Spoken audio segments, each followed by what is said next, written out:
Hi friends, welcome to Prerana and Sadhana class. ఈరోజు నేను చెప్పబోయే పాఠం ఏంటంటే గంగా నది ఉపనదులు. ఇలా చాలామంది ఫ్రెండ్స్ అడిగారు. అంతకుముందే నేను సింధు నది ఇంకా మిగతా 2 నదులను చేశాను. ఇప్పుడు గంగా నది ఉపనదులు ఏంటో చాలా ఈజీ క్లూ ద్వారా నేర్చుకుందాం friends. Right side left side అన్నట్టు ఉంటాయి ఫ్రెండ్స్. ఇవి రైట్ సైడ్ అంటే కుడివైపు యమున, సోన్, దామోదర్ నదులు ప్రవహిస్తాయి. అలాగే లెఫ్ట్ వైపు నుండి రామ్గంగా, గోమతి, గాగ్రా, గండక్, కోసి, సరయ్యు, మందాకిని, భాగమతి, మహానంద ఈ విధంగా ప్రవహిస్తూ ఉంటాయి. అయితే మనం దీనికి క్లూ ఏంటి అంటే గంగ కోసం యమున, సోని, దామోదర్లు రైట్ సైడ్కు వెళ్ళారు.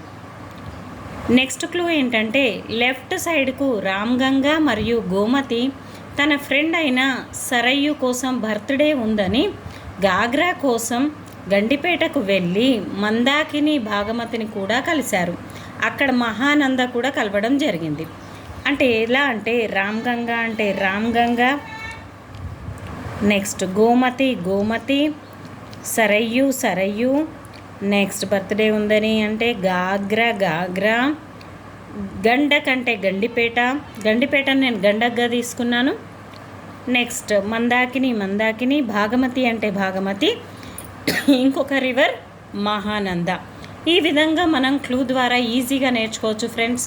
అయితే ఈ క్లూస్ని మీకు నచ్చినట్టయితే నా వీడియోని సబ్స్క్రైబ్ చేస్తూ షేర్ చేస్తూ ప్లీజ్ లైక్ అండ్ షేర్ చేస్తూ నన్ను ఇంకా ఆశీర్వదిస్తారు, ఇంకా ముందుకు తీసుకెళ్తారు. ఇంకా క్లాసెస్ కావాలి అంటే కూడా నేను క్లూ మెథడ్ కాకుండా కూడా క్లాసెస్ కావాలి అంటే స్టార్ట్ చేద్దాం అనుకుంటున్నాను. దీనికి మీ కామెంట్ ఏంటో నాకు ఇస్తే నేను ఖచ్చితంగా క్లాసెస్ స్టార్ట్ చేస్తాను friends. Thank you friends for giving me support. Thank you everyone.